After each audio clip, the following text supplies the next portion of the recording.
Nobody wants Brock here more than I do. We're going to continue to talk to his agent, and I'll talk to him again today at some point and try to figure out, if something makes sense from his side and from our side. And as soon as, we can get to that point, you guys will be the first to know. But we're going to, continue to work at it, and hopefully it gets done. Travis can talk to this some more, but I think it's important that he's at camp. We got a lot of new players this year. The first 3 days of camp, I think, are very important. With Travis is with the system work that he's going to,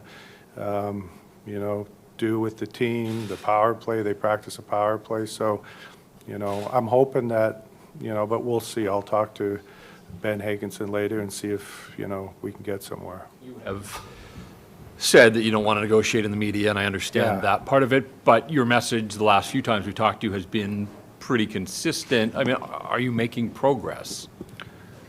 Well, I guess the answer to that is when we get a deal done, there's progress being made, right? Till you get a deal done, there's a lot of back and forth and a negotiation and trying to figure out, from their side what they want and if it makes sense from our side. So we'll continue to work at it, and we're hoping that we can get something figured out, though. Travis, this is kind of not unique to Vancouver. You see Marner in Toronto and a couple guys in Winnipeg. Kachuk, as a former player, do you see where the players are coming from in these situations? Well, it's not an easy question to answer, to be honest. It's, back when I played, it was a lot different. The money was a lot different. I don't think I've ever seen this many players not be in camp.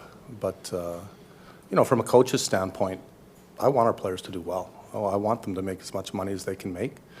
But I also want them in camp. And, we miss Brock. I want him here. Much like Jim said, I think training camp is really important to, your team. As individuals, it's also important. Missing the time is hard, obviously, depending on how much time it is. But it's hard to simulate training camp. It's hard to simulate practices, games, and it's unfortunate that this is where it's at.